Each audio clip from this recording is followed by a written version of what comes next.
आज हम लोग पढ़ने जा रहे हैं समांतर क्रम समूहन में समूहित प्रतिरोधकों के समतुल्य प्रतिरोध पर आधारित आंकिक प्रश्न न्यूमेरिकल देखेंगे। आज हम लोग जब दो या दो से अधिक प्रतिरोधकों को समांतर क्रम में समूहित किया जाता है। पिछले क्लास में हम लोग समांतर क्रम समूहन के लिए व्यंजक प्राप्त कर चुके हैं। देखें यहाँ पे कुछ क्वेश्चन है। पहला क्वेश्चन है, यदि R1 और R2 ओम के दो प्रतिरोधक समांतर क्रम में समूहित हो तो उसका समतुल्य प्रतिरोध क्या होगा। कितने प्रतिरोधक हैं? दो।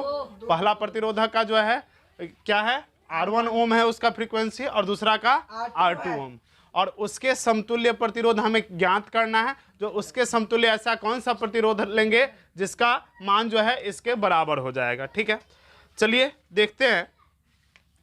यदि इन प्रतिरोधकों का, यदि R1 तथा R2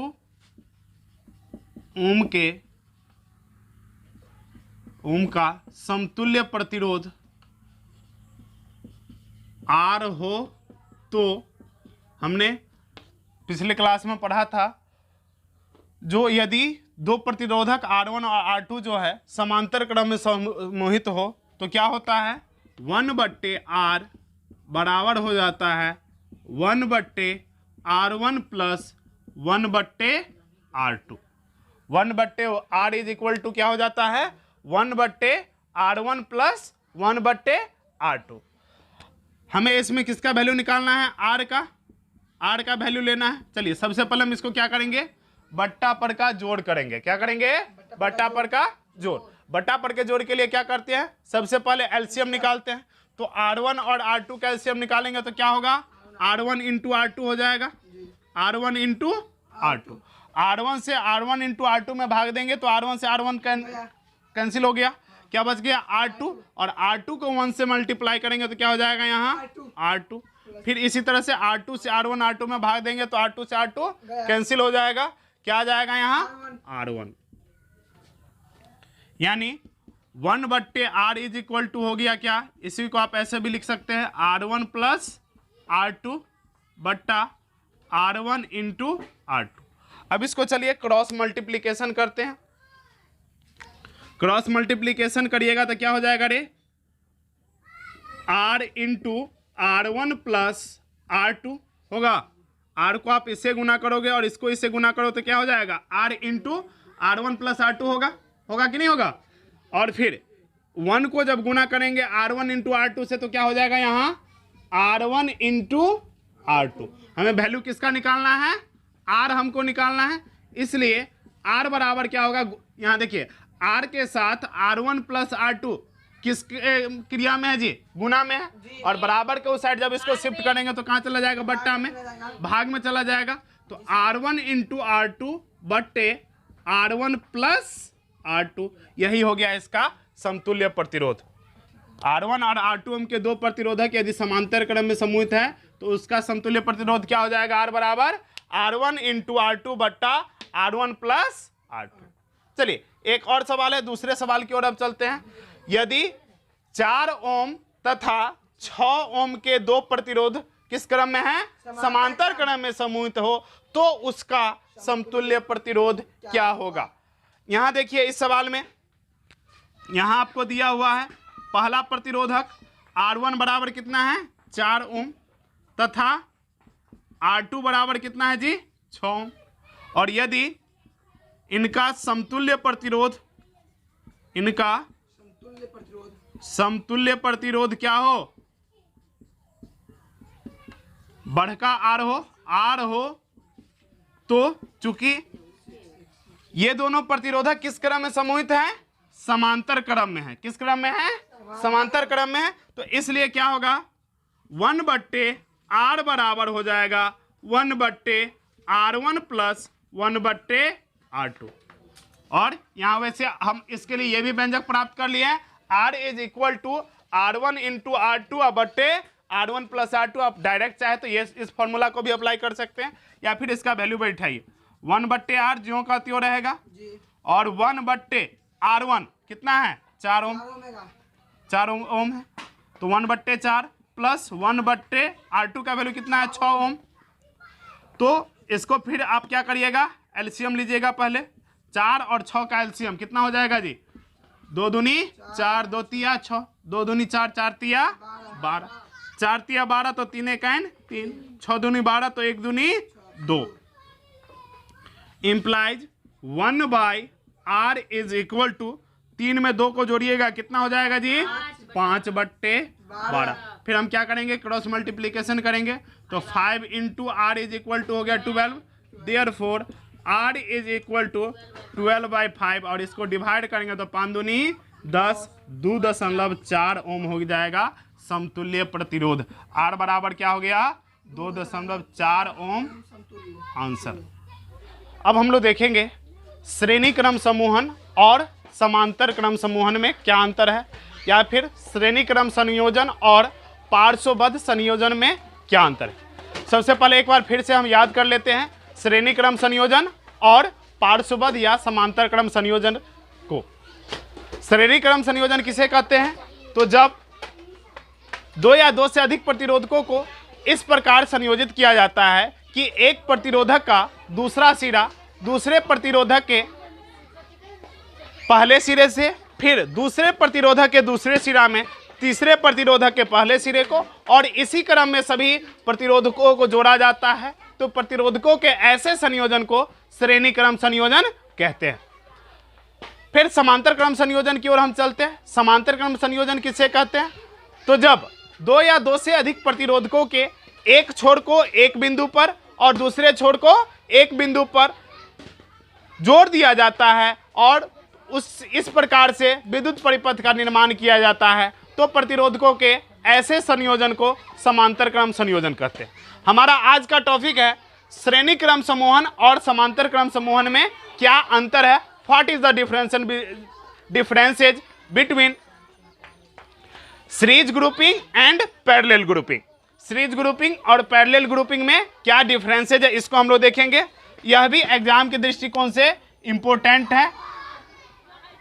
चलिए, सबसे पहले श्रेणी क्रम संयोजन और समांतर क्रम में संयोजन को हम लोग देख रहे हैं। इसमें देखेंगे, लिखेंगे श्रेणी क्रम संयोजन और समांतर क्रम संयोजन में निम्नलिखित अंतर है। और इसको दो तरह से, इसी तरह से आपको डायग्राम बना लेना है। एक साइड श्रेणी क्रम संयोजन या श्रेणी क्रम समूहन लिखिए, दूसरे तरफ समांतर क्रम संयोजन, या इसी का दूसरा नाम क्या है, पार्श्वबद्ध संयोजन या पार्श्व क्रम संयोजन। पार्श्व क्रम संयोजन, ठीक है। तो सबसे पहले तो आप श्रेणी क्रम संयोजन और समांतर क्रम के संयोजन के जो डिफिनीशन है, जो परिभाषा है, उसको लिख देंगे तो एक पॉइंट आपका वो भी बन जाएगा। इसके बाद दूसरा देखिए, श्रेणी क्रम संयोजन में समूहित सभी प्रतिरोधकों से समान प्रबलता की धारा प्रवाहित होती है। श्रेणी क्रम संयोजन में जितने भी प्रतिरोधक समूहित रहेंगे, सबसे जो करंट का फ्लो होगा, अगर एक प्रतिरोधक से अगर 5 एम्पियर की धारा अगर प्रवाहित होगी तो दूसरे प्रतिरोधक से भी 5 एम्पियर की धारा प्रवाहित होगी, तीसरे प्रतिरोधक से भी 5 एम्पियर की ही धारा प्रवाहित होगी, ठीक है। लेकिन समांतर क्रम में समूहित जो प्रतिरोधक होंगे उनसे भिन्न भिन्न प्रबलता की धारा प्रवाहित होती है। इस समूहन में सभी प्रतिरोधकों से भिन्न भिन्न प्रबलता की धारा प्रवाहित होती है। इसमें आवश्यक नहीं है जो अगर 3 प्रतिरोधक अगर मान लीजिए समांतर क्रम में समूहित हैं तो सभी से 5 एम्पियर का, अगर एगो से अगर 5 एम्पियर की धारा प्रवाहित हो रही है तो ये जरूरी नहीं है कि 5 एम्पियर की धारा सभी से जो है प्रवाहित ही होगी, दूसरे प्रतिरोधक से भी उतना ही होगा, उसमें डिफरेंसेज होते हैं। दूसरा पॉइंट, श्रेणी क्रम संयोजन में जो है विभिन्न प्रतिरोधकों के सिरों के बीच का जो विभवांतर होता है, जो पोटेंशियल डिफरेंस होता है, वह अलग अलग होता है, भिन्न भिन्न होता है। श्रेणी क्रम संयोजन में समूहित सभी प्रतिरोधकों के सिरों के बीच का विभवांतर भिन्न भिन्न होता है, जबकि समांतर क्रम समूहन में समूहित सभी प्रतिरोधकों के सिरों के बीच का विभवांतर समान होता है। यानी VA माइनस VB, अगर 2 सिरा, इसका अगर एक सिरा A है और वहाँ पे का विभवांतर VA और दूसरे सिरे पर का विभवांतर VB हो, तो इसमें VA माइनस VB का वैल्यू अलग होगा और इसमें VA माइनस VB का वैल्यू सेम टू सेम होगा। चलिए अगले पॉइंट की ओर चलते हैं। श्रेणी क्रम संयोजन में जो होता है समतुल्य प्रतिरोध, वह समूहित प्रतिरोधकों के योगफल के बराबर होता है। अर्थात R का जो वैल्यू होता है वह उसमें में जो समूहित प्रतिरोधक होते हैं उनके योगफल के बराबर होता है, यानी R बराबर होता है R1 plus R2 plus R3, और इसी तरह से जितने प्रतिरोधक रहेंगे उस सभी को हम जोड़ देंगे और उसी के बराबर किसका मान होगा, समतुल्य प्रतिरोध का।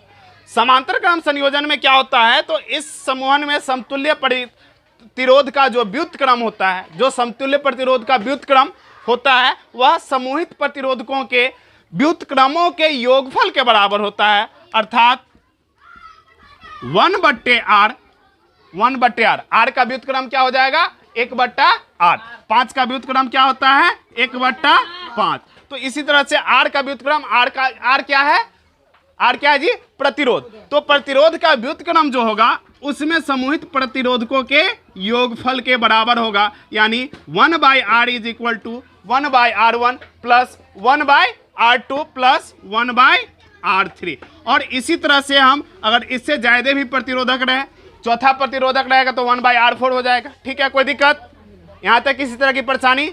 चलिए अगले पॉइंट की ओर चलते हैं। अगला पॉइंट है, इसमें समतुल्य प्रतिरोध का जो मान होता है, जो समतुल्य प्रतिरोध होता है, जो इक्विवेलेंट जो रेसिस्टेंस होता है उसका जो वैल्यू होता है, तो उसमें समूहित सभी प्रतिरोधकों के मान से बड़ा होता है। बात समझ रहे हैं? इसमें समूहित सभी प्रतिरोधकों का जो मान जो होता है वह समतुल्य प्रतिरोध का मान उससे ज्यादा होगा, और समांतर क्रम समूहन में समूहित प्रतिरोधकों का जो समतुल्य प्रतिरोध का मान होता है वह प्रत्येक प्रतिरोध से कम होता है, यानी कि छोटा होता है। बात समझ गए? क्यों छोटा क्यों होता है, बड़ा क्यों होता है? तो इसमें देखिए, चूंकि R जो है इस सभी का योगफल है। मान लीजिए अगर इसमें अगर 3 गो प्रतिरोधक है, एगो 2 ओम, एगो 3 ओम, एगो 4 ओम, तो इसका जो वैल्यू होगा, तो इसका जो समतुल्य प्रतिरोध होगा, तो R बराबर क्या हो जाएगा, 2 3 और 4 को जोड़ेंगे, 2 3 5 और 4 9 ओम हो जाएगा। ठीक है, तो देखिए 9 ओम जो है वह क्या है, 2 ओम से बड़ा है कि नहीं है, 3 ओम से भी 9 ओम बड़ा है और 4 ओम से भी बड़ा है, यानी समतुल्य प्रतिरोध जो है वह प्रत्येक प्रतिरोधक से बड़ा होता है, अधिक होता है। इसमें देखिए जो समतुल्य प्रतिरोध अगर मान लीजिए यही है, 2 ओम 3 ओम ही है, तो 1/r बराबर क्या हो जाएगा, 1/2 प्लस 1/3 और प्लस 1/4। इसका एलसीएम लीजिएगा, कितना हो जाएगा जी, 2 3 और 4 का एलसीएम लीजिएगा, 2 से लगाइएगा आप, 2 1 2, 2 दूनी 4, 2 3 6, 6 दूनी 12, 2 छक्के 12, तो 6 1 6, 3 चौका 12, तो 4 1 4, 4 3 12, तो 3 1 3, यानी 1/r बराबर क्या हो गया, 6 4 10 3 13/12। तो इसलिए r बराबर क्या हो जाएगा, 12/13। और देखिए 12/13 जो है वह यह समतुल्य प्रतिरोध है, और इधर का जो भी प्रतिरोध है तो उस सभी से, जैसे R1 था 2 ओम, तो उससे तो छोटा ही होगा ये। ठीक है, R2 है 3 ओम, उससे भी छोटा होगा, यानी जो समांतर क्रम समूहन में समतुल्य प्रतिरोध होता है तो वह जो होता है उसका समतुल्य प्रतिरोध का जो वैल्यू होता है वह प्रत्येक प्रतिरोधक के प्रतिरोध से कम होता है। ठीक है, यही था क्या, श्रेणी क्रम समूहन और समांतर क्रम समूहन में अंतर।